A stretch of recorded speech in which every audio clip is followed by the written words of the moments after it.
السلام عليكم ورحمة الله وبركاته.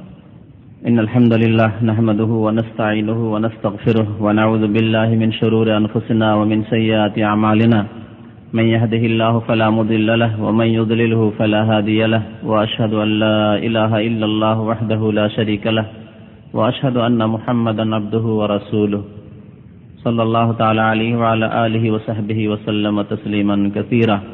فإن خير الحديث كتاب الله، وخير الهدي هدي محمد صلى الله عليه وسلم، وشر الأمور محدثاتها، وكل محدثة بدعة، وكل بدعة ضلالة، وكل ضلالة في النار. أعوذ بالله من الشيطان الرجيم. بسم الله الرحمن الرحيم. والذين يؤذون رسول الله لهم عذاب أليم. মহান আল্লাহর সমস্ত প্রশংসা, যে আল্লাহ সৃষ্টি করেছেন আমাদেরকে এবং আমাদেরকে একমাত্র তাঁর ইবাদত বন্দেগীর আদেশ দান করেছেন। আমাদেরকে ইবাদত বন্দেগী কেমন করে করতে হবে, আল্লাহ রাব্বুল আলামিন সেই ইবাদত বন্দেগীর নিয়ম নীতি বিস্তারিত মানব জাতিকে জানিয়ে দেওয়ার জন্য আমাদের প্রিয় নবী মুহাম্মদুর রাসূলুল্লাহ সাল্লাল্লাহু আলাইহি সাল্লামকে শেষ দিন, পূর্ণাঙ্গ দিন, যে দিন সারা বিশ্বের সমস্ত মানুষ এবং জিনের জন্য নাযিল করেছেন, এবং সেই দিন গ্রহণ করা, সেই দিন মোতাবেক জীবনযাপন করা প্রত্যেক মানুষ এবং জিনের উপর ফরজ করেছেন। দরুদ ও সালাম নাযিল হোক আমাদের প্রিয় নবী, শেষ নবী মুহাম্মদুর রাসূলুল্লাহ সাল্লাল্লাহু আলাইহি সাল্লামের উপর, যিনি শান্তির দূত, বিশ্বজাহানের রহমত ও করুণা, যিনি সারা বিশ্বের মানুষের, জিনের, সমস্ত সৃষ্টির জন্য রহমত স্বরূপ প্রেরিত হয়েছিলেন। তিনি ছিলেন মানব জাতির জন্য হিতাকাঙ্ক্ষী, মানব জাতিকে জাহান্নাম থেকে, দুনিয়া এবং আখিরাতে আল্লাহ রাব্বুল আলামিনের গজব থেকে, আল্লাহ রাব্বুল আলামিনের শাস্তি থেকে, আযাব থেকে হেফাজতের জন্য, দূরে সরানোর জন্য আপ্রাণ চেষ্টা করে গেছেন। আল্লাহুম্মা সাল্লি আলাইহি, আল্লাহুম্মা বারিক আলাইহি। আজকে প্রথম মুহররম 1427 হিজরি, এই মুহররমুল হারাম মাসের প্রথম তারিখ। এই মুহররমুল হারাম আরবি মাসের প্রথম মাস। আজকে প্রথম মাস শুরু হয়েছে, প্রথম বছর শুরু হয়েছে আরবি ইসলামিক মাসের। এই মাস থেকেই হিজরি সন, হিজরি তারিখ, যেটি ইসলামিক তারিখ গণনা শুরু হয়। এই মাস হচ্ছে সম্মানিত মাস, যে 4টি 12 মাসের মধ্যে সেই 4টি মাসের একটি মাস মুহররমুল হারাম। হারাম মাস বলে আল্লাহ রাব্বুল আলামিন কোরআনে কারীমে আখ্যায়িত করেছেন। এই যে বছর, ইসলামিক বছর, যার সাথে জড়িত রয়েছে প্রিয় নবী মুহাম্মদুর রাসূলুল্লাহ সাল্লাল্লাহু আলাইহি সাল্লামের হিজরতের ঘটনা। নবী করিম সাল্লাল্লাহু আলাইহি সাল্লাম কেন হিজরত করেছিলেন? নিজের স্বার্থে, দুনিয়ার যে সব স্বার্থ হয়ে থাকে, হয় মান ইজ্জত হাসিল করা, নেতৃত্ব হাসিল করা, না হলে ধন সম্পদ হাসিল করা, না হয় নারীর উদ্দেশ্যে সফর করা, দেশান্তরিত হওয়া। যেমন আমরা বিদেশে এসেছি ধন সম্পদের জন্য, এসব কোনো উদ্দেশ্য ছিল না। এগুলি হচ্ছে দুনিয়ার উদ্দেশ্য, পার্থিব উদ্দেশ্য। তাহলে উদ্দেশ্য কি ছিল? উদ্দেশ্য ছিল আল্লাহ রাব্বুল আলামিনের মনোনীত দিনকে শক্তিশালী করা, সারা বিশ্বে মানব জাতির কাছে পৌঁছে দেওয়া। যেহেতু আল্লাহ আমাদের সৃষ্টিকর্তা, মানব জাতির সৃষ্টিকর্তা, সুতরাং আল্লাহ রাব্বুল আলামিন মানব জাতির জন্য যে দিনকে মনোনীত করেছেন, সেই দিনেই তাদের জন্য কল্যাণ রয়েছে। এবং তাদের কল্যাণ কিসে রয়েছে আল্লাহ বেশি জানেন, ভালো জানেন, বরং তিনি একমাত্র জানেন, আমরা জানি না। আল্লাহু ইয়ালামু ওয়া আনতুম লা তা'লামুন। তাই মানব জাতি খেয়াল খুশি নানা মত পেশ করতে পারে যে এইভাবে শান্তি হতে পারে, এইভাবে শান্তি হতে পারে, এইভাবে আমরা উন্নতি করতে পারি, ইত্যাদি ইত্যাদি, এইভাবে আমরা সুখী হতে পারি, বা এইভাবে আমরা আল্লাহর সন্তুষ্টি হাসিল করতে পারি। কিন্তু খেয়াল খুশি কথা দিয়ে না মানুষ একমত হতে পারবে, কারণ মানুষের প্রকৃতি হচ্ছে মতানৈক্য করা। একমতের ওপর আসতেই পারবে না মানব জাতি। ওয়ালা ইয়াজালুনা মুখতালিফিন। মহান আল্লাহ কোরআনে বলছেন যে সর্বদাই মানুষ ইখতিলাফ করতে থাকবে। ইল্লা মান রাহিমা রাব্বুক, তবে আল্লাহ যার উপর দয়াবান হয়েছে।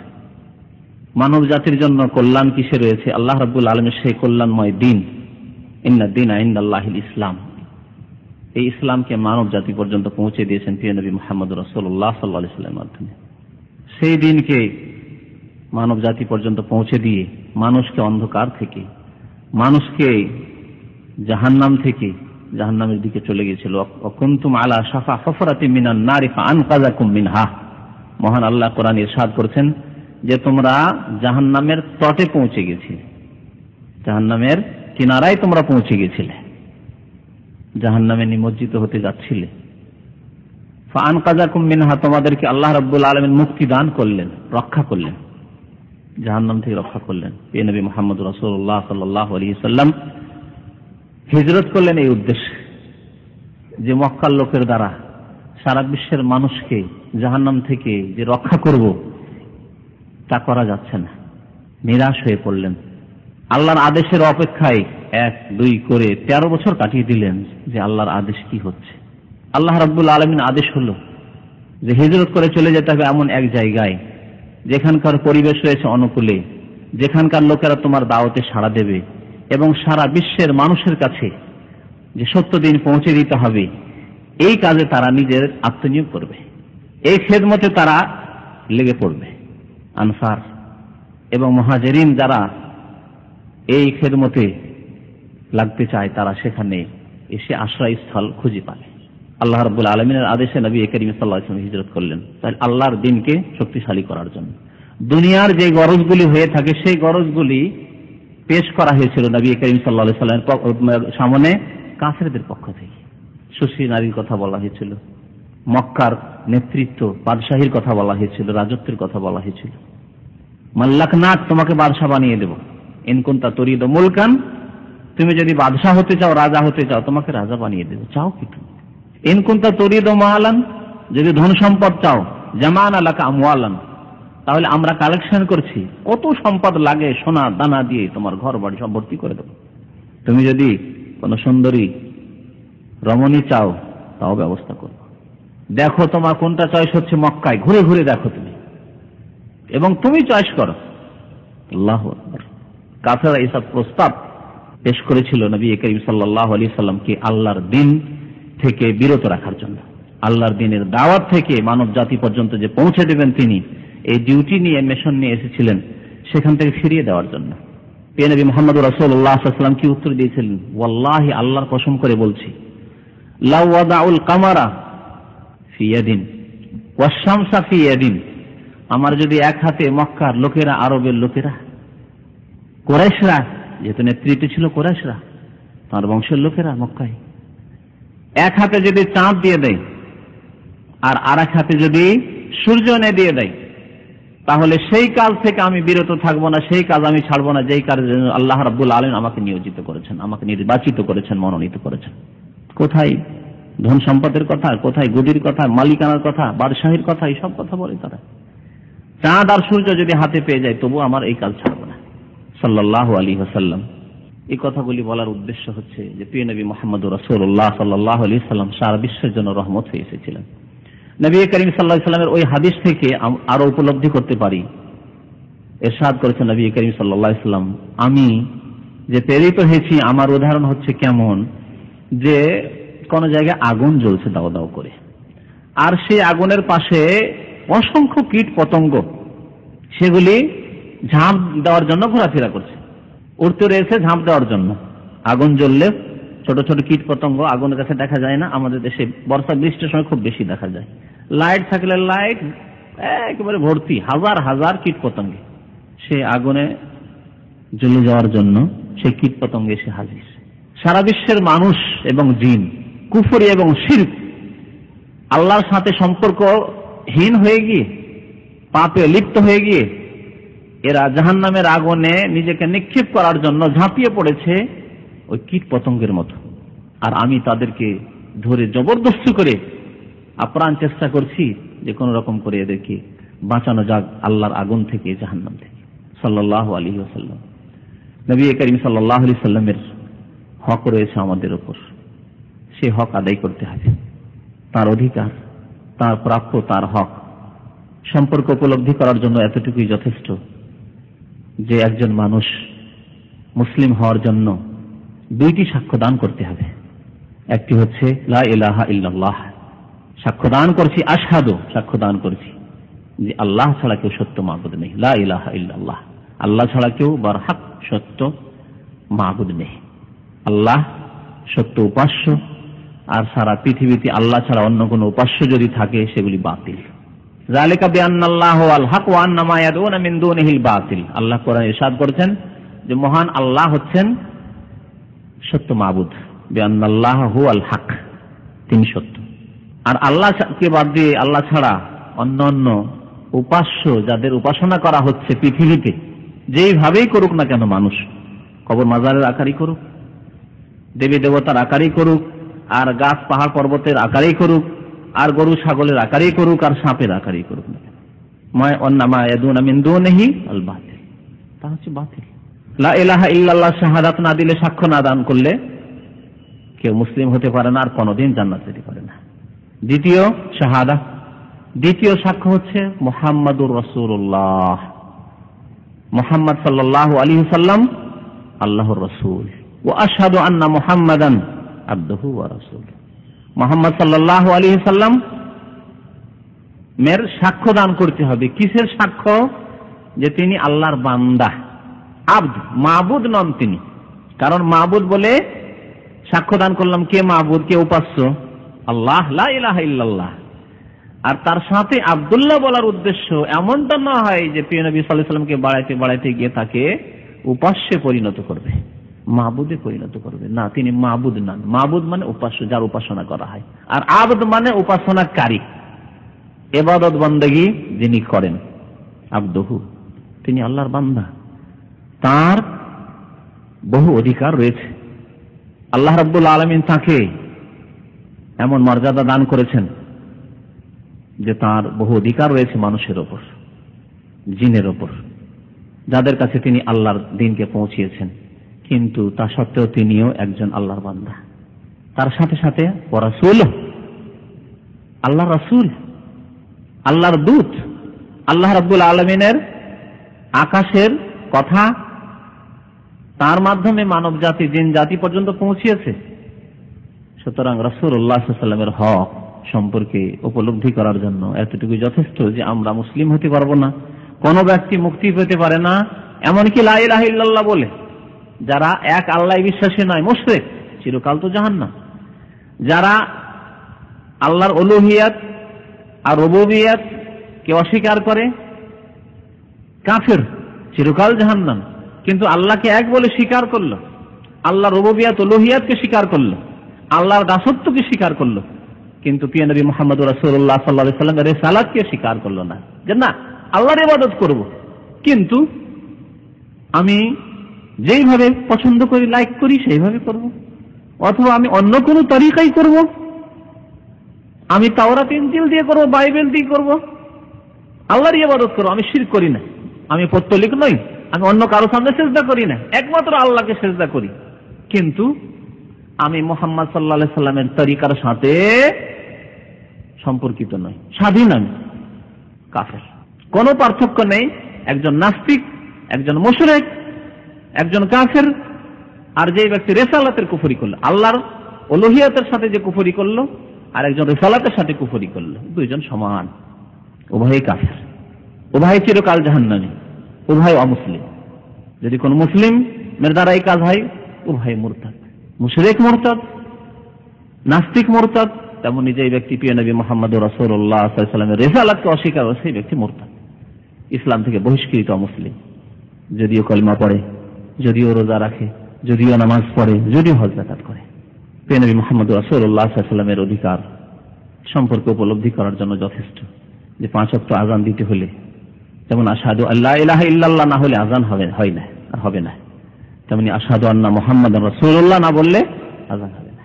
প্রিয় নবী মুহাম্মদ রাসূলুল্লাহ সাল্লাল্লাহু আলাইহি ওয়াসাল্লামের ভালোবাসা পৃথিবীর সমস্ত কিছুর উপরে থাকতে হবে, ঊর্ধ্বে থাকতে হবে, তাহলে মুমিন হওয়া যাবে।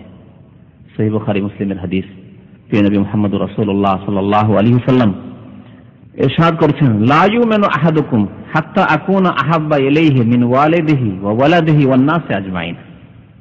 তোমাদের কেউ মুমিন হতেই পারবে না, ঈমানদার হতে পারবে না, আর মুমিন ছাড়া অন্য কেউ জান্নাতে যাবে না। নবী করিম সাল্লাল্লাহু আলাইহি ওয়াসাল্লাম আরেকটি হাদিস রয়েছে, ওয়ান্নাহু লা ইয়াদখুলুল জান্নাতা ইল্লা নাফসুন মুসলিমা, মুসলিম মুমিন ব্যক্তি ছাড়া কেউ জান্নাতে যাবে না, ঈমানদার মুসলিম ছাড়া কেউ জান্নাতে যাবে না।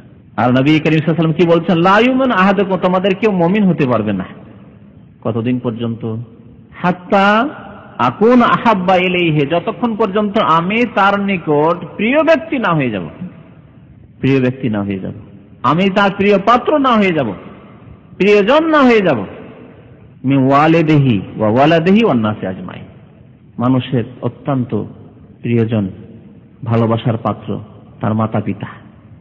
ওয়ালিদের কথা আল্লাহ বলছেন, আল্লাহ রাসূল বলছেন মাতা পিতার চাইতে বেশি। ওয়ালাদিহি, বিবাহ শাদী হয়ে যখন সন্তান সন্ততি জন্মে যাবে তখন ভালোবাসা চলে যাবে ছেলে মেয়েদের দিকে। যতদিন বিবাহ শাদী হয়নি ভালোবাসা, সবচেয়ে বেশি ভালোবাসা ছিল একজন যুবকের, একজন ছেলের, একজন মেয়ের বাবা মায়ের সাথে। বাবা মায়ের সাথে পৃথিবীর কোনো কিছুর তুলনা ছিল না তার। সে সময়গুলি অতিক্রম করে এসছেন, প্রত্যেককেই অনুভব করছেন। ছেলে মেয়ে জন্মার পরে তাদের ভালোবাসা বড় একটা স্থান পেয়ে যায় অন্তরে। তাই নবী সাল্লাল্লাহু আলাইহি ওয়াসাল্লাম বলছেন, ওয়ালা দেহি, সন্তান সন্ততির চাইতে বেশি যতক্ষণ পর্যন্ত আমি মুহাম্মদুর রাসূলুল্লাহ সাল্লাল্লাহু আলাইহি ওয়াসাল্লামকে ভালো না বাসবো। এটা হচ্ছে প্রাকৃতিক ভালোবাসা, কারণ এই ভালোবাসা ছুটে যাবে না। অন্যান্য ভালোবাসা ছুটে যেতে পারে, তাতে ডিস্টার্ব হতে পারে। বাবা মায়ের ভালোবাসা থাকবেই থাকবে, এই রক্তের ভালোবাসা। ছেলে মেয়েদের ভালোবাসা থাকবেই থাকবে। আপনি যদি বলেন যে আমার ছেলে মেয়ে নেই, তবু আপনার ছেলে মেয়ে, আমি দেখবো না, আমি কিছুই দেবো না, তাদের হক আদায় করবো না, তারপর আপনার ছেলে মেয়ে। আপনি বাবা মার যদি হক আদায় নাও করেন, তবু বাবা মা, মরে গেলেও বেঁচে থাকলেও বাবা মায়ের বিকল্প পাওয়া যাবে না, যে বাবা মারা গেছে আরেকটা বাবা ধরে নিয়ে আসি, হবে? আল্লাহ। মা মারা গেছে আরেকটা মা নিয়ে আসি, ঠিক আছে, আব্বার বিয়ে দিয়ে নিয়ে আসেন, সেটা মা নয় আপনার, ওই মায়ের মা নয়, তার হক রয়েছে, সে আলাদা কথা। তার সাথে সদাচরণ করতে হবে, সেটা আলাদা কথা। মায়ের বিকল্প নেই, বাবার বিকল্প নেই। ছেলে মেয়েদের অবস্থা তেমন, বানানো ছেলে মেয়ে, কারো ছেলে মেয়েকে নিজে ছেলে মেয়ে বানালে কখন আপন ছেলে মেয়ের মতো হবে না, যতই করেন না কেন। ওয়ান্নাসি আজমাইন, নবী কারীম তারপর বলছেন যে সারা বিশ্বের সমস্ত মানুষের চাইতে, কারণ কিছু লোকের মধ্যে ব্যতিক্রম এরকম ঘটতে পারে যে কারো ভালোবাসা ছেলে মেয়ে বাবা মা চাইতে ওই স্ত্রীর সাথে বেশি ভালোবাসা তার। ছেলে মেয়ে কোনো মূল্য রাখে না স্ত্রীর কাছে, বাবা মা কোনো মূল্য রাখে না স্ত্রীর সামনে, এরকম কিছু ব্যতিক্রম লোক হতে পারে। আজকালকার যুগ যেমন, আজকাল মুসলিম সমাজে এইরকম লোক দেখা যাচ্ছে যে বিবাহ শাদী হওয়ার পরে তার চেহারা পাল্টে গেছে, বাবার সাথে সম্পর্ক খারাপ, মায়ের সাথে সম্পর্ক খারাপ। তাই নবী সাল্লাল্লাহু আলাইহি ওয়াসাল্লাম বলছেন যে আমি তার কাছে প্রিয় পাত্র যতক্ষণ সারা বিশ্বের সমস্ত মানুষ চাইছে, সমস্ত মানুষের মধ্যে বন্ধু বান্ধব শামিল, স্ত্রী শামিল, সবাই শামিল, সমস্ত কিছুর চাইতে যতক্ষণ পর্যন্ত রাসূলুল্লাহ সাল্লাল্লাহু আলাইহি ওয়াসাল্লামের ভালোবাসা বেশি না হবে ততক্ষণ মুমিন হতে পারবে না। ওমর রাদিয়াল্লাহু তাআলা আনহুর ঘটনা রয়েছে, তিনি একবার দেখলেন যে নিজের জীবনটা তো বেশি মূল্যবান মানুষের কাছে, তো সবার চেয়ে বেশি আল্লাহ রাসূলকে ভালোবাসে, কিন্তু নিজের জীবন খুব বেশি মূল্যবান। আপনার পাশে যদি ছেলে মেয়ে থাকে, আল্লাহ না করে এখানে হঠাৎ করে আগুন লেগে যায়, তো নিজের জীবনটাই প্রথম পালাতে চেষ্টা করবে। পালিয়ে যাওয়ার পরে বেঁচে গেছি আমি আগুন থেকে, তারপরে হয়তো স্মরণ আসে আমার তো ছেলে ছিল, দেখি কি হলো, তার পরে খেয়াল আসে, নিজের জীবনের খেয়াল প্রথমে। ওমর রাদিয়াল্লাহু তাআলা বলছেন যে ওয়াল্লাহি, আল্লাহর কসম করে বলছি, ইয়া রাসূলুল্লাহ আনতা আহাব্বু মিন কুল্লি শাই, সারা বিশ্বের সমস্ত কিছু চাইতে বেশি প্রিয় পাত্র ইয়া রাসূলুল্লাহ আপনি, ইল্লা নাফসি, তবে আমার জীবন অত্যন্ত প্রিয়। মানুষের জীবন আমরা মিথ্যা আশ্রয় নিতে পারি। ওমর ফারুক রাদিয়াল্লাহু তাআলা আনহু অনুভব করছেন যে নিজের জীবনটা খুব মূল্যবান, খুব প্রিয়, কত যত্ন করছেন, চুলের দাড়ির উপরে নিচের হাতের পায়ের একটু ফাটতে দিচ্ছেন না, কত ক্রিম আর কত যত্ন নিচ্ছেন আপনি, জীবন কত প্রিয়। নবী কারীম সাল্লাল্লাহু আলাইহি ওয়াসাল্লাম বলেন, লা ইউমিনু আহাদুকুম হাত্তা আকুন আহাব্বা ইলাইহি মিন নাফসিহি, অতক্ষণ পর্যন্ত খাঁটি মুমিন হতে পারবে না কোনো মানুষ যতক্ষণ পর্যন্ত তার জীবন চাইতে বেশি আমি তার কাছে প্রিয় না হয়ে যাব। ওমর রাদিয়াল্লাহু তাআলা আনহু ঈমানের নবায়ন করলেন, মনের খোঁজ খবর নিলেন যে না, নবীকে নিজের জীবন চাইতে বেশি ভালোবাসতে হবে, না হলে মুমিন হতে পারবো না খাঁটি, আমি খাঁটি মুমিন হব। বলছেন একটু পরে, ইয়া রাসূলুল্লাহ আনতা আহাব্বু মিন কুল্লি শাই হাত্তা মিন নাফসি, আপনি সমস্ত কিছু চাইতে আমার নিকট ভালোবাসার পাত্র, এমনকি আমার জীবন চাইতে বেশি ভালোবাসার পাত্র। মহান আল্লাহ কোরআনে কারীমে ইরশাদ করেছেন, কুল ইন কানা আবাউকুম, বড় আয়াত রয়েছে, ওয়া আবনাউকুম ওয়া ইখওয়ানুকুম ওয়া আজওয়াজুকুম ওয়া আশীরাতুকুম ওয়া আমওয়ালুন ইকতারাফতুমুহা ওয়া তিজারাতুন তাখশাউনা কাসাদাহা ওয়া মাসাকিনু তারদাউনা আহাব্বা ইলাইকুম মিনাল্লাহি ওয়া রাসূলিহি। ওয়া জিহাদিন ফি সাবিলিহি ফাতারাব্বাসু হাত্তা ইয়াতি আল্লাহু বিআমরিহি। হে নবী, মানুষকে জানিয়ে দাও যে তোমাদের বাপ-মা, পূর্বপুরুষ, তোমাদের ছেলে মেয়েরা, সন্তান সন্ততি, তোমাদের ভাই বোন, তোমাদের বংশাবলী, তোমাদের ব্যবসা বাণিজ্য যেগুলিতে লস খাওয়ার আশঙ্কা করো, যে যাতে করে লস না হয় ব্যবসায়, ও তিজারাতান তাখশাউনা কাসাদা, আশঙ্কা সব সময়, সজাগ। এত টাকা ভাড়া দিচ্ছি, এত টাকা এই মাসে আমাকে বেতন দিতে হচ্ছে, যাতে লস না খাই, কত সজাগ। ভাই মোবাইলগুলো বন্ধ করে দেবেন। এর প্রথম বক্তব্য শুরু করতে মোবাইল বাজাতে আমি আয়াতি ভুলে গেছি, পড়তে পড়তে যে কি পড়বো। নবী করিম সাল্লাল্লাহু আলাইহি ওয়াসাল্লাম বলেছেন যে নামাজে ইমামের ভুল হয়, নামাজে ইমামের ভুল হয় কি জন্য? মুক্তাদির ত্রুটির কারণে। বক্তব্যের ক্ষেত্রে শ্রোতারা মুক্তাদি, বক্তার মুক্তাদি শ্রোতারা। আপনারা যদি এরকম ডিস্টার্ব করেন, উপরন্ত যেটি বালা মুসিবত সেটি হচ্ছে যে মিউজিক হারাম। আমাদের কাছে মিউজিক প্রিয়, দিন চাইতে রাসূলুল্লাহ চাইতে। কি অবস্থা আমাদের! সাধারণ আওয়াজে রাখতে পারি না, ভুলে যাওয়াটা মেনে নিচ্ছি যে ভুলে যেতে পারি। তারপরে একজনের হইতে তো সজাগ হয়ে যাবেন যে একজনের বাজলো, যে একজনের ভুল, সবাই তো সজাগ হয়ে যেতে পারেন যে আমার মোবাইলটাকে সাইলেন্ট করেছি কিনা, বন্ধ করেছি কিনা। তো একজনের ভুলেই তো সবাই সজাগ হয়ে যেতে পারেন, না হলো না। উপরন্ত প্রত্যেকে জানেন ইসলাম মিউজিক হারাম, বাজনা মিউজিক হারাম, এবং এগুলিকে বলা হয়েছে মাজামিরুশ শয়তান, শয়তানের বাজনা। আপনি পছন্দ করছেন? যেটা ঘরে থাকলে রহমতের ফেরেশতা আসবে না। যেখানে বাজনা বাজবে, যেখানে এই মিউজিকওয়ালা মোবাইল বাজবে, সেখানে রহমতের ফেরেশতা দাখিল হবে না, কিন্তু শয়তানের বাদ্য। যেখানে শয়তানের বাজনা বাজে সেখানে রহমতের ফেরেশতা দাখিল হবে, ফেরেশতা যাবে না। আর ফেরেশতা যাবে না মানে সেই ঘরে বরকত হবে না, সেই পরিবারে বরকত হবে না, সেই ফ্যামিলিতে বরকত হবে না। আপনি কোনটা চান? আমরা নিজের নফসের সাথে লড়াই করে, সংগ্রাম করে নিজেকে এতটুকু কন্ট্রোল করতে পারছি না যে আমি মিউজিক না রেখে সাধারণ রিং রাখবো আমার মোবাইলে, এইটুকু করতে পারছি না। তাহলে ঘুম ছেড়ে দিয়ে নামাজে কি করে যাব? প্রিয় নবী মুহাম্মদ রাসূলুল্লাহ সাল্লাল্লাহু আলাইহি ওয়াসাল্লামকে কেউ যদি গাল দেয়, তাহলে এর জন্য আমাদের লোম কি করে খাড়া হবে? কি করে ভিতরে রাগ ক্রোধ আসবে? কি করে আমরা প্রতিশোধ নিতে পারবো?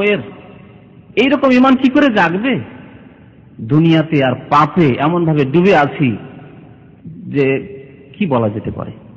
ভালোবাসার কথা বলছিলাম, এখনো যদি কারো আম্মাকে কেউ গালি দেয় কি অবস্থা হবে বলুন? প্রত্যেকে যদি আমাদের আম্মাকে গালি দেয়, আপনার আম্মাকে গালি দেয়, তা আপনার অবস্থাটা কেমন হবে? আপনার আব্বাকে যদি কেউ গালি দেয়, তোমার আব্বা লম্পট, তোমার আব্বা ভোগবিলাসী, তোমার আব্বা নারী নিয়ে মেতে থাকতো, নাউজুবিল্লাহ, যদি এই কথাটি শোনেন আপনার আব্বা সম্পর্কে, তোমার আম্মা চরিত্রহীনা ছিল, যদি এই কথাটি শোনেন, তাহলে খুন করে ফেলবেন আপনি, খুন করে ফেলবেন আপনি। চিন্তা করবেন না যে আমার বিচার কি হবে, এর বিচার চাওয়া যাক না, এখনই খুন করে দেবো, কি হবে তার কথা চিন্তাই করলেন না, যে আমাকে যেতে হবে পুলিশ স্টেশনে, তারপরে হয়তো এই যে আমি খুন করবো তা আমাকে খুন করা হবে, আমার গলা কাটবে। চিন্তা করবেন না, আমি আছি সৌদি আরবে, এখানে ইসলামিক কিসাস রয়েছে, এগুলি চিন্তায় আসবে না। আমার আম্মাকে গালি দিচ্ছে, আমার আব্বাকে গালি দিচ্ছে, উড়িয়ে দেবো। আল্লাহু আকবার। আর যদি প্রিয় নবী মুহাম্মদ রাসূলুল্লাহ সাল্লাল্লাহু আলাইহি ওয়াসাল্লামকে কেউ গালি দেয়, প্রিয় নবী মুহাম্মদ রাসূলুল্লাহ সাল্লাল্লাহু আলাইহি ওয়াসাল্লামকে কেউ যদি আউযুবিল্লাহ, ওই খারাপ কথাগুলি, যে কথাগুলি বললাম একটু আগে, বলে, তাকে নিয়ে ঠাট্টা বিদ্রূপ করে, রাস্তায় যদি আপনার আব্বাকে নিয়ে আপনার আম্মাকে নিয়ে কেউ ঠাট্টা বিদ্রূপ করে, তাহলে কি করতে পারেন আপনি? আর আপনার প্রিয় রাসূলকে, যার ভালোবাসা সারা বিশ্বের সবকিছু, আপনার আম্মা আব্বার উপর যদি ভালোবাসা না হয়, তাহলে আপনি মুমিন নন। সেখানে আর রাগ আসছে না, সেখানে ক্রোধ জাগছে না, সেখানে আত্মসম্ভ্রম, গায়রাত যাকে বলা হয়, ইসলামিক গায়রাত, ইমানি গায়রাত, ইমানি আত্মমর্যাদা, তা জেগে উঠছে না। মরে গেছে আমাদের নফস, মরে গেছে আমাদের আত্মা। রাসূলুল্লাহ সাল্লাল্লাহু আলাইহি ওয়াসাল্লাম আরেকটি হাদিসে ইরশাদ করেছেন, বুখারী মুসলিমের হাদিস, সালাসুন মান কুন্না ফীহি, তিনটি গুণ রয়েছে, তিনটি বৈশিষ্ট্য রয়েছে, যদি কারো মধ্যে পাওয়া যায়, ওয়াজাদা হালাওয়াতাল ঈমান, তাহলে সেই ব্যক্তি ঈমানের স্বাদ পেতে পারে, সেই ব্যক্তি ঈমানের স্বাদ পেতে পারে। তিনটি গুণ থাকতে হবে, তিনটি বৈশিষ্ট্য থাকতে হবে। আইয়াকুন আল্লাহ, প্রথম গুণ দেখেন, প্রথম বৈশিষ্ট্য নবী করিম সাল্লাল্লাহু আলাইহি ওয়াসাল্লাম ইরশাদ করেছেন, আইয়াকুন আল্লাহু ওয়া রাসূলুহু আহাব্বা ইলাইহি মিম্মা সিওয়াহুমা। প্রথম বৈশিষ্ট্য হচ্ছে যে সেই ব্যক্তির নিকট, যে ব্যক্তি ঈমানের স্বাদ পেতে চায়, যে ইমানে যে স্বাদ আছে সে স্বাদ পাবো। মুমিন হলে কি স্বাদ? একজন কাফের যে স্বাদটি পায় না, একজন মুশরিক যে স্বাদটি পায় না, একজন বেনামাজি যে স্বাদটি পায় না, একজন ফাসিক লম্পট যে স্বাদটি পায় না, আমি মুমিন মুসলিম হিসাবে সেই স্বাদ গ্রহণ করব। প্রথম বৈশিষ্ট্য হচ্ছে যে আল্লাহ এবং তার রাসূল আহাব্বা ইলে, তার নিকট প্রিয় হবে, মিম্মা সিওয়াহুমা, আল্লাহ এবং রাসূল ছাড়া পৃথিবীতে যা কিছু হতে পারে সবচাইতে। সারা পৃথিবীর ধন সম্পদ একদিকে, সারা পৃথিবীর বাদশাহী রাজত্ব একদিকে, সারা বিশ্বের মালিকানা একদিকে, সারা বিশ্বের যত ভোগ বিলাসের বস্তুগুলি রয়েছে সব একদিকে, আর একদিকে আল্লাহ এবং রাসূলের ভালোবাসা মহব্বত। আল্লাহ এবং রাসূলের ভালোবাসা মহব্বত যার অন্তরে রয়েছে সারা পৃথিবীর সবকিছুর চাইতে বেশি, সেই ব্যক্তি ইমানের আস্বাদন গ্রহণ করতে পারবে।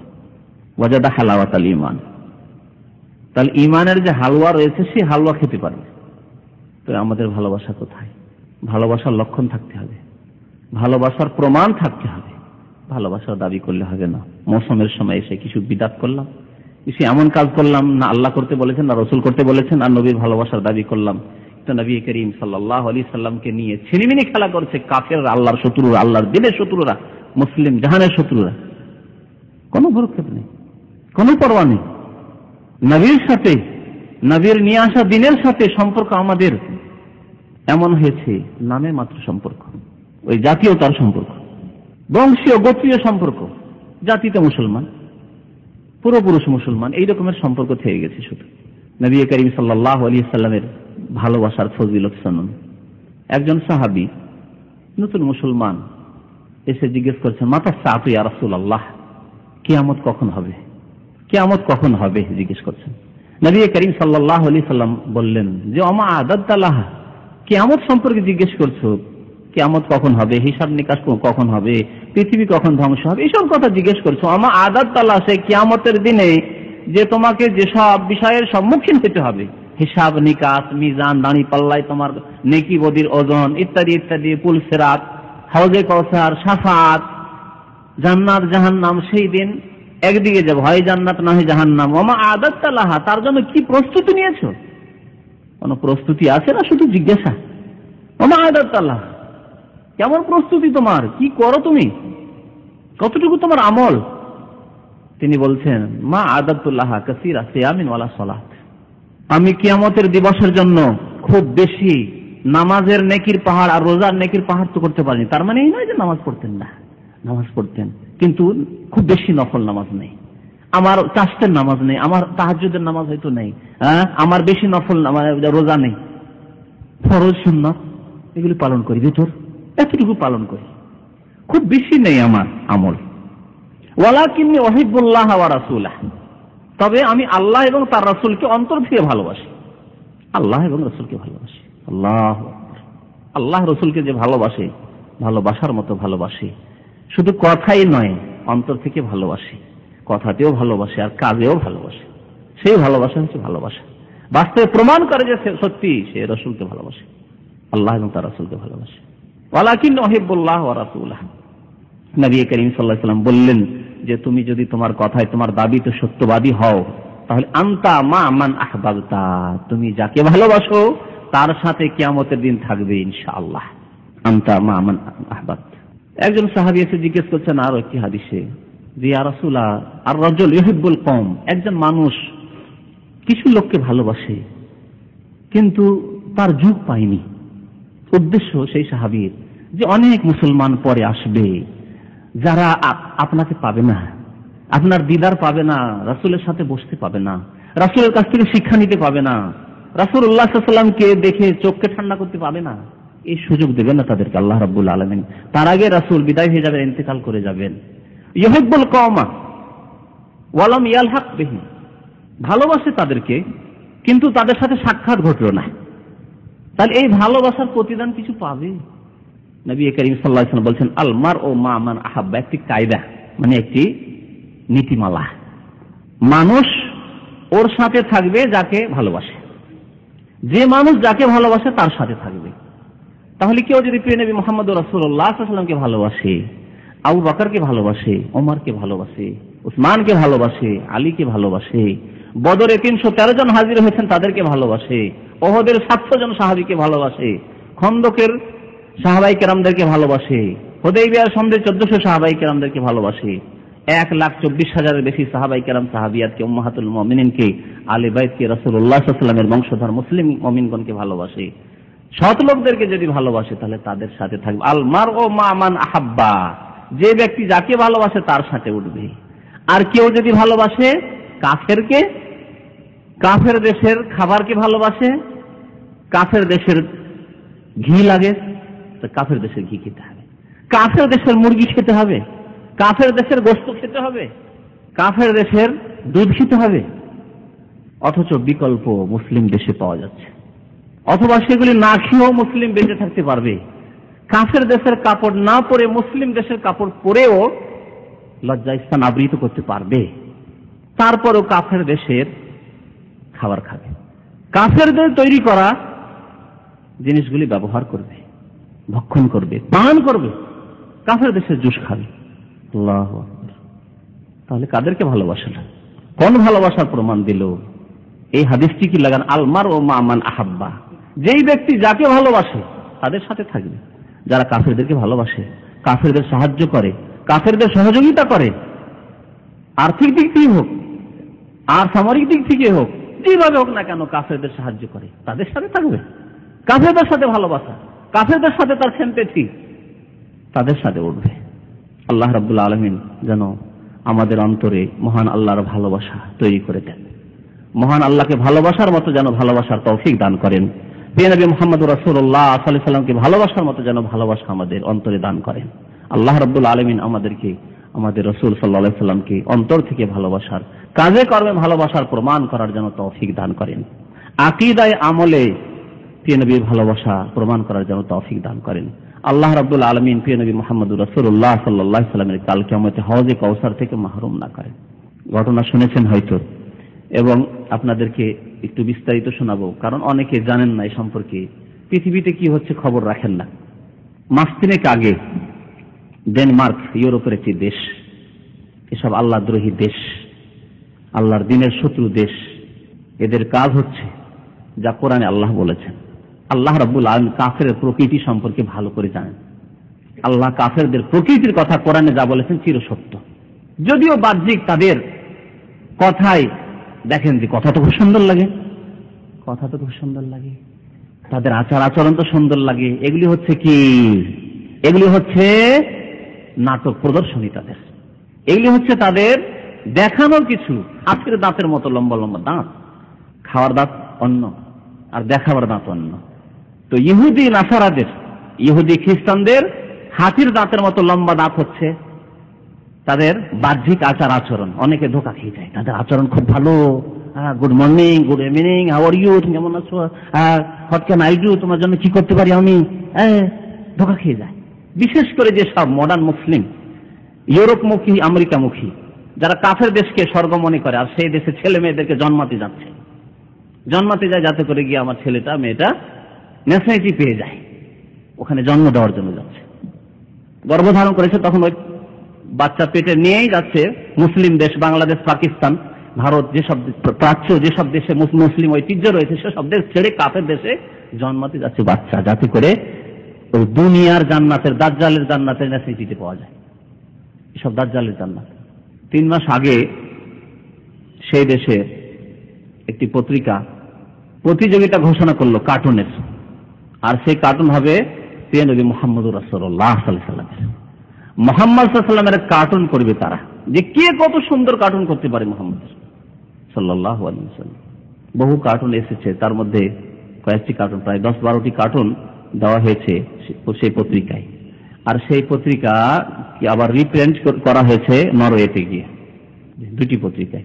এতে দেখানো হয়েছে নবী করিম সাল্লাল্লাহু আলাইহি ওয়াসাল্লামকে কুৎসিত ভাবে দেখানো হয়েছে। নামাজের অবস্থায়, একটি অবস্থার কথা লিখেছে, নামাজের অবস্থায় দেখা হয়েছে, এবং অত্যন্ত ঘৃণিত অবস্থায় দেখানো হয়েছে নবী করিম সাল্লাল্লাহু আলাইহি ওয়াসাল্লাম। কোন অবস্থায় দেখানো হয়েছে যে নবী করিম সাল্লাল্লাহু আলাইহি ওয়াসাল্লামের হাতে তরবারি, অস্ত্র, এবং সামনে মহিলা, ভোগবিলাসী, খারাপ চরিত্রের মানুষ। ইন্না লিল্লাহি ওয়া ইন্না ইলাইহি রাজিউন। আজকে কাফেরদের এত দুঃসাহসিকতা যে তাদের নবীকে নিয়ে তারা ছিনিমিনি খেলা করছে, ইসলামের সাথে, মুসলিমদের সাথে এত দূর তারা দুঃসাহসিকতায় পৌঁছে গেছে যে মুসলিমরা কিছুই করতে পারবে না তাদের। কিন্তু জানেন, খলিফা মুতাসিম শোনায় আব্বাসী খলিফার কথা। বাগদাদে খবর পেলেন তিনি যে এক মহিলা ইউরোপের কোন এক এলাকায়, মুসলিম মহিলা, তার সাথে খারাপ আচরণ করেছে, তার গায়ে অবৈধ হাত দেওয়ার চেষ্টা করেছে এই খ্রিস্টান। এই খবর পেলেন খলিফা মুতাসিম রহমতুল্লাহ আলাইহি, আব্বাসী খলিফা। আরো সংবাদ পেলেন তিনি যে সেই মহিলার গায়ে যখন এই কাফের খ্রিস্টান হাত দিতে এসেছিল, তখন সেই মহিলা বলেছিল, ওয়া মুতাসিমা, ও মুতাসিম বাদশাহ, কোথায় আছো তুমি? আমাকে উদ্ধার করো, রক্ষা করো এই কাফের পশুর হাত থেকে। ওয়া মুতাসিমা, এই আওয়াজটি তিনি করেছিলেন। খবরটি তার কাছে পৌঁছে গেল যে একজন মহিলার সাথে খারাপ আচরণ করার চেষ্টা করেছে এই খ্রিস্টান বদমাইশ। তিনি এক বিশাল বাহিনী পাঠিয়ে দিলেন, মুজাহিদিন সৈনিক, যাও সেই দেশকে বিজয় করে এসো, সেই দেশের কাফেরদেরকে, খ্রিস্টানদেরকে, ইহুদিদেরকে পরাজিত করে এসো, তার আগে ফিরবে না। সেই দেশকে মুসলিমদের ইসলামিক রাষ্ট্রের অন্তর্ভুক্ত করে সেই দেশের কাফেরদেরকে পরাজিত করে বিজয় হাসিল করে মুসলিম মুজাহিদিনরা ফিরে আসে এই বাগদাদে। আর সেই বাগদাদের সাথে কি আচরণ হচ্ছে কাফেরদের পক্ষ থেকে মুসলমানদের সামনে রয়েছে। সেই বাগদাদকে যে ছিল জান্নাত, যার নাম ছিল দারুস সালাম, বাগদাদের রাজধানীর নাম ছিল আব্বাসী খলিফাদের যুগে দারুস সালাম, সে বাগদাদ দারুস সালামকে আজকে জাহান্নামে পরিণত করেছে আল্লাহর শত্রুরা, মুসলিমদের শত্রুরা, ইসলামের শত্রুরা। মহান আল্লাহ কোরআনে কারিমে তাদের চরিত্রের কথা বহু জায়গায় বলেছেন।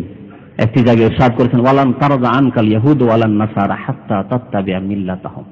যত তাদের বাহ্যিক প্রদর্শনী দেখে মনে হয় যে না, এরা তো ভালো ব্যবহারের, আল্লাহ বলছেন ওয়ালান তারদা আনকাল ইয়াহুদ ওয়ালান নাসারা, ইহুদি এবং খ্রিস্টান হে মুসলিম তোমাদের ওপর অতক্ষণ পর্যন্ত সন্তুষ্ট হবে না, খুশি হবে না, যতই কিছু তাদের জন্য ছাড় দাও, ছাড় দিতেই থাকো, ছাড় দিতেই থাকো, ছাড় দিতেই থাকো, যা করলো করলো, যা লিখলো লিখলো, কার্টুন বানালো নবীর, আর এই করলো সেই করলো, যতই ছাড় দিতে থাকো, ধন সম্পদ নিয়ে গেল, লুটে নিয়ে গেল, এই করলো সেই করলো, যা কিছুই করুক না কেন, না এতে খুশি হবে না। তারা তেল নিয়ে খুশি হবে না, ধন সম্পদ লুটে নিয়ে খুশি হবে না, মুসলিম দেশগুলিকে পৃথিবীর মানচিত্র থেকে মুছে দিয়েও খুশি হবে না।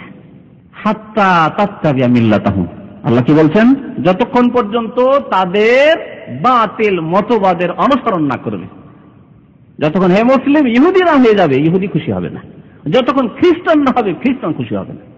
মহান আল্লাহর কথা কোরআন কারীম, ওয়ালান তারদা আনকাল ইয়াহুদ ওয়ালান নাসারা হাত্তা তাত্তাবিআ মিল্লাতাহুম কুল ইন্না হুদাল্লাহি হুয়াল হুদা। তবে মনে রাখো হে নবী, বলে দাও সারা বিশ্বের মানুষকে যে সঠিক পথ হচ্ছে আল্লাহ প্রদত্ত পথ, ইসলামের পথ।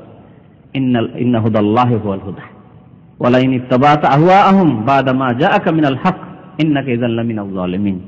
যদি তাদের মনের কামনা বাসনার অনুসরণ করে, আচ্ছা যা করলো করলো, ঠিক আছে, ছেড়ে দিলাম, তাহলে তাদের চাহিদা যদি পূরণ করো, তারা বলছে ব্যক্তি স্বাধীনতা,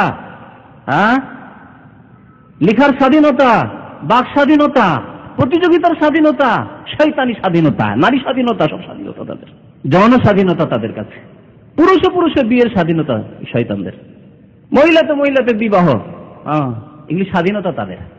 এই স্বাধীনতার নামে সমস্ত পৃথিবীর পাশবিক কাজ করে যাচ্ছে তারা। আল্লাহ বলছেন তাদের যদি মনের চাহিদার অনুসরণ করো, যা করলো, ইন্নাকা ইযাল লামিনাল যালিমিন, তাহলে জালেমদের অন্তর্ভুক্ত হয়ে যাবে, তোমরা মুসলিম জালেমদের অন্তর্ভুক্ত হয়ে যাবে। আর জালেম হয়ে থাকে আল্লাহর কাঠগড়ায়, যদি জালেম হয়ে থাকেন আল্লাহ কোনোদিনই সাহায্য করবেন না। আমাদের উজ্জ্বল ইতিহাস রয়েছে, সেই দিকে ফিরে আসতে হবে। এই শক্তি, এই ক্ষমতা যদি আমাদের করতাম আমরা, প্রথম হচ্ছে ইমানি ক্ষমতা, যেই ক্ষমতা ছিল খলিফা মুতাসিম রহমতুল্লাহ আলাইহি, যেই ক্ষমতা, ইমানি ক্ষমতা, রুহানি ক্ষমতা দেখিয়েছিলেন, তিনি সাহস দেখিয়েছিলেন এই কাফেরদের সামনে। আর কাফের সাহস করেনি কোন মুসলিম মহিলার ওপর হাত বাড়াবার, কোন কাফের ইহুদি না তারা সাহস করেনি। কিন্তু যখন দেখা গেছে যে ইমান থেকে দূরে সরে গেছে, ইমানি শক্তি হারিয়ে দিয়েছে মুসলিমরা, আর হয়ে গেছে ওই রকম যেমন নবী করিম সাল্লাল্লাহু আলাইহি সাল্লাম বলেছেন আবু দাউদ শরীফের হাদিসে, ওয়ালাকিন্নাকুম গোসাউন কা গোসা ইসরাইল, তোমরা কেমন হবে, সংখ্যা খুব বেশি হবে, ওয়ালাকিন্নাকুম কাসীরুন কাসীর, সংখ্যা খুব বেশি হবে, কিন্তু তোমরা কেমন হবে, যেমন বন্যা যখন হয়, বন্যার চাপে, বন্যার পানির চাপে ফেনা তৈরি হয়, পানিতে ফেনা তৈরি হয় না, আর অনেক জায়গায় উঁচু উঁচু ফেনা তৈরি হয়ে যায়, কিন্তু ফেনাতে কোনো শক্তি আছে, ক্ষমতা আছে? কোনো ক্ষমতা নেই। একটা ঢেউ আসলে ছিন্ন ভিন্ন হয়ে সেই ফেনাগুলি, ফেনার যে আপনার উঁচু উঁচু ফেনা রয়েছে সেসব ফেনা শেষ। তো ফেনার মতো তোমাদের অবস্থা কোথা?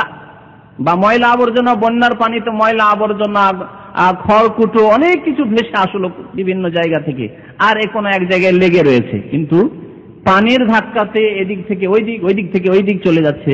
এসব খড়কুটোর কোনো অস্তিত্ব নেই। সেই রকম মুসলিম জাতির একযুগে অবস্থা হবে কখন?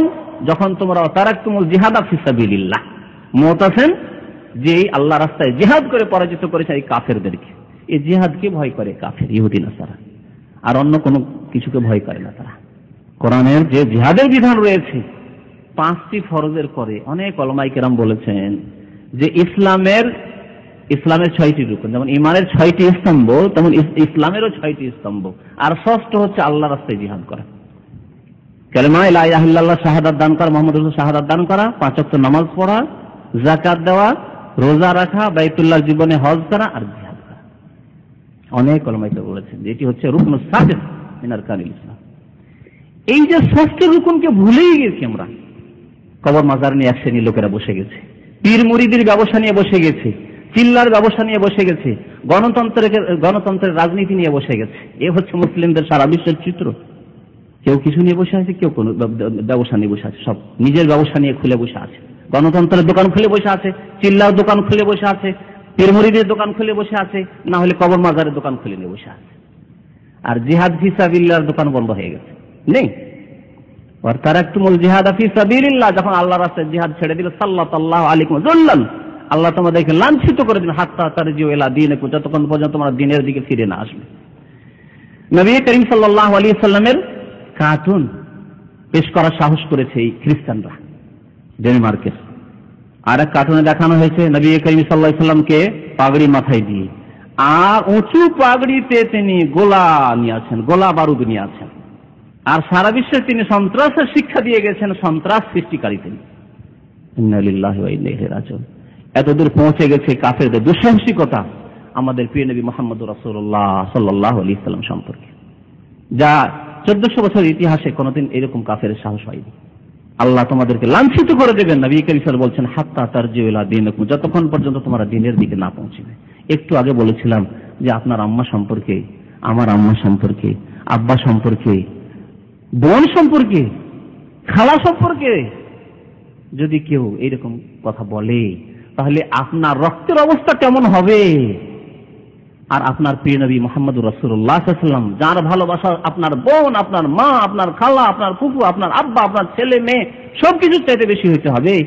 সেই প্রিয় নবী সম্পর্কে যদি এই রকম অকথ্য ভাষা এবং অকথ্য দৃশ্য বা এই জঘন্য দৃশ্য যদি তারা পেশ করে, তাহলে আমাদের করণীয় কি? আমাদের ঐক্য নিয়ে আসতে হবে, আমাদের ঈমান নবায়ন করতে হবে, এবং কাফেরদের সাথে সম্পর্ক ছেদের ঘোষণা করতে হবে। আর্থিক দিক থেকে, রাজনৈতিক দিক থেকে, ব্যক্তি হিসাবে আল্লাহর শত্রুদের থেকে সম্পর্ক ছেদ করতে হবে। কাফেরদের ভালোবাসা অন্তরে ঢুকে গেছে, কাফেরদের দেশের মাল সামানের উপর ভালোবাসা ঢুকে গেছে, সেগুলি ছাড়তে হবে। আজকে বিশেষ করে আরব বিশ্বের কথা বলছি, মুসলিম বিশ্বে একটা আলোড়ন আলহামদুলিল্লাহ সৃষ্টি হয়েছে যে ডেনমার্ক এবং নরওয়ের যেসব প্রোডাক্ট রয়েছে সেগুলিকে বয়কট করো, এর সাথ দিতে হবে, ঐক্য দেখাতে হবে আমাদেরকে। মার্কেটের ব্যবসায়ীরা বড় চতুর চালাক। আজকে এক সুপার মার্কেটে ঢুকেছি, গেটের উপর লাগিয়ে রেখেছে এই পোস্টার যে বয়কট করো, ডেনমার্কের এবং নরওয়ের আমদানিকৃত যেসব মাল সামান রয়েছে বয়কট করো, এবং তার সাথে আমরা ঐক্যর ঘোষণা করছি, এই পোস্টার লাগিয়ে রেখেছে। আর ভিতরে ঢুকতেই আমি ঘিয়ের এলাকায় ঢুকেছি, যেখানে ঘি রাখা আছে, যেখানে আপনার চিজ বাটার এসব রাখা আছে, তো সব ডেনমার্কের। নবী মুহাম্মদ রাসূলুল্লাহ সাল্লাল্লাহু আলাইহি ওয়াসাল্লাম বলেছেন এই ব্যবসায়ীদের সম্পর্কে, ইন্না তুজ্জারা ইউবআসুনা ইয়াওমাল কিয়ামাতি ফুজ্জারা, ব্যবসায়ীরা কাল কিয়ামতে ফাজের, ফাসিক, অপরাধী, পাপিষ্ঠ হয়ে উঠবে হাসরের মাঠে।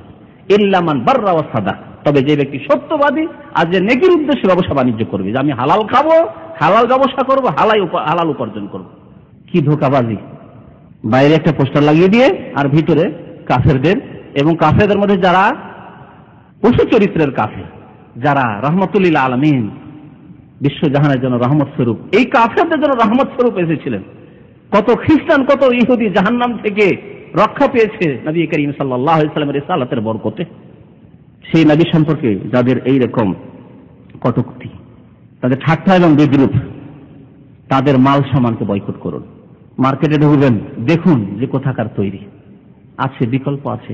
সৌদি আরবে তৈরি হচ্ছে, না হলে দুবাই তৈরি হচ্ছে, গালফ কান্ট্রিতে তৈরি হচ্ছে, না হলে মুসলিম দেশে তৈরি হচ্ছে, সেগুলির যথেষ্ট। কাফেররা যখন, আপনারা জানেন, ওই সেই আপনার ভারত স্বাধীনতার ইতিহাস, স্বাধীনতা সংগ্রামের যে ইতিহাস ভারতে ছিল 47-এর আগে, তাতে হিন্দুরা পশ্চিমা দেশের বা ব্রিটিশকে বয়কট করেছিল সব দিক থেকে। তাদের দেশের কাপড় ব্যবহার করব না। মায়ের দেওয়া মোটা কাপড়ের কবিতা আপনারা পড়েছেন হয়তো স্কুলে, যারা ওই কালে পড়াশোনা করেছেন। মায়ের দেওয়া, জি, লবণও খাবো না, মায়ের দেওয়া মোটা কাপড় মাথায় তুলে নেড়ে ভাই করে, এই করে একটা কবিতা ছোট করে আমার স্কুলে পড়েছে। মোটা কাপড়, সুতি কাপড় ভারতের পরবো, কিন্তু ইংরেজদের কাপড় নেব না। এই বয়কট কাফিররা করতে পেরেছে, হিন্দুরা করতে পেরেছে, শিখেরা করতে পেরেছে। আর আপনি মুসলিম, যার ভালোবাসা, রসুলের ভালোবাসা যদি যার অন্তরে সবচেয়ে বেশি যদি না হয়, সে মুসলিম নয়, মুসলিম হতে পারেনি। যে বাটারের ভালোবাসা ছাড়তে পারলো না, যে এই ডেনমার্কের ঘিয়ের ভালোবাসা ছাড়তে পারলো না, ডেনমার্কের জুসের ভালোবাসা ছাড়তে পারলো না। তো এই লিস্টগুলিতে অনেকগুলি প্রোডাক্টের কথা বলা হয়েছে, সময় তো নেই যে সেই লিস্টগুলি পড়ে শোনানো যাবে। তবে একটি কথা বলছি, যে ওই যে নম্বরগুলি থাকে, নম্বর থাকে প্রত্যেকটা সামানেতে, আজকাল ওই কম্পিউটার নম্বর আছে। এই নম্বরটা, ডেনমার্কের নম্বর শুরু হচ্ছে 57 দিয়ে, 57 দিয়ে শুরু হচ্ছে, বাম দিকে 57 দিয়ে শুরু হচ্ছে। প্রত্যেক দেশের একটা নম্বর আছে, যে এই নম্বরটা দিলেই কম্পিউটারে বেরিয়ে আসবে তার রেটের জন্য। দেখবেন, রেটের জন্য কম্পিউটারে তার নম্বর দেয়, নম্বর দিলেই তখন বেরিয়ে আসে যে এই মাল সামানটার রেট কত। তো সৌদি আরবে যেমন 8 দিয়ে শুরু হচ্ছে, তেমনি এখানে ডেনমার্কের মাল সামান বা আসবাবপত্র যেগুলি এখানে রয়েছে, সেগুলির নম্বর শুরু হচ্ছে বাম দিক থেকে 57 দিয়ে, 57, তারপরে 80 বা ইত্যাদি ইত্যাদি। তো 57 দিয়ে যে মালগুলি রয়েছে, দেখুন ডেনমার্কের, আপনি পড়তে না জানেন, ইংরেজি জানেন না, কিন্তু নম্বরটা দেখতে পারেন। এই যে নম্বরটা লাগানো রয়েছে, এইভাবে লাগানো রয়েছে নম্বরটা, এই যে এইভাবে নম্বর লাগানো রয়েছে, দেখেন এই 57 দিয়ে শুরু হয়েছে। এই স্টিকারটা থাকে মাল সামান। বয়কট করুন। কাফেররা দুনিয়াকে ভালোবাসে। একজন মুমিনকে যেমন আল্লাহ এবং রসুলকে ভালোবাসতে হবে, আল্লাহ রসুলকে ভালোবাসলে রেজেক আল্লাহ পৃথিবীতে পাঠিয়েছেন দেবেন, রেজেক দেবেন। লান তামুতা নাফসুন, কোন মানুষ অতক্ষণ মরে না যতক্ষণ পর্যন্ত তার রেজেক না পাবে। সে রেজেক যতটা আল্লাহ নির্ধারিত করেছে, হাত্তা তাস্তাকমিলা রিজকাহা। কিন্তু কাফের তো জন্মেছে ধন সম্পদের জন্য, পৃথিবীর ভোগ বিলাসের জন্য। কারণ এই যে 50-60 বছর বাঁচবে, তারপর তার কিছু নেই, তার জাহান্নাম ছাড়া আর কিছু নেই, আল্লাহর আযাব গজব ছাড়া আর কিছু নেই তার জন্য। আল্লাহ কোরআনে তাদের চরিত্রের কথা এই জন্য বলেছে, ইয়াওয়াদ্দু আহাদুহুম লাউ ইউআম্মারু আলফা সানা, এজন্য কাফের হাজার হাজার বছর বেঁচে থাকতে চায়। পক্ষান্তরে একজন খাঁটি মুমিন, না, আল্লাহ ভালো অবস্থায় তুমি মরণ করো, যখনই মরণ আসে কালেমা লা ইলাহা ইল্লাল্লাহর উপর মরণ করো, আল্লাহ 5 ওয়াক্ত নামাজের উপর মরণ করো, আল্লাহ। এই হচ্ছে মুমিনের আকাঙ্ক্ষা। মুমিন কখনো চায় না যে আল্লাহ 100 বছর বাঁচতে চায় না, কিন্তু কাফের হাজার হাজার বছর বেঁচে থাকতে চায়। কারণ মরলেই তো আল্লাহর আযাব, মরলে আর কিছু নেই, কিছুই নেই তাদের জন্য। পক্ষান্তরে আমাদের জন্য জান্নাত অপেক্ষায় রয়েছে, জান্নাতের নিয়ামত অপেক্ষায় রয়েছে, জান্নাতের হরিণ অপেক্ষায় রয়েছে। রাসূলুল্লাহ সাল্লাল্লাহু আলাইহি ওয়াসাল্লামের ভালোবাসার প্রমাণ করেন। সুতরাং কাফেরদের সাথে সম্পর্ককে ভালো করে বুঝে সুঝে সম্পর্ক। আল্লাহ রাব্বুল আলামিন সুসম্পর্কের কথা বলেছেন। সম্পর্ক ছেড়ে সব ক্ষেত্রে নয়, কিন্তু যেসব কাফের খারাপ আচরণ করেছে, যেমন আচরণ করবে তেমন আচরণ তার সাথে হওয়া চাই, তার উচিত শাস্তি হওয়া চাই।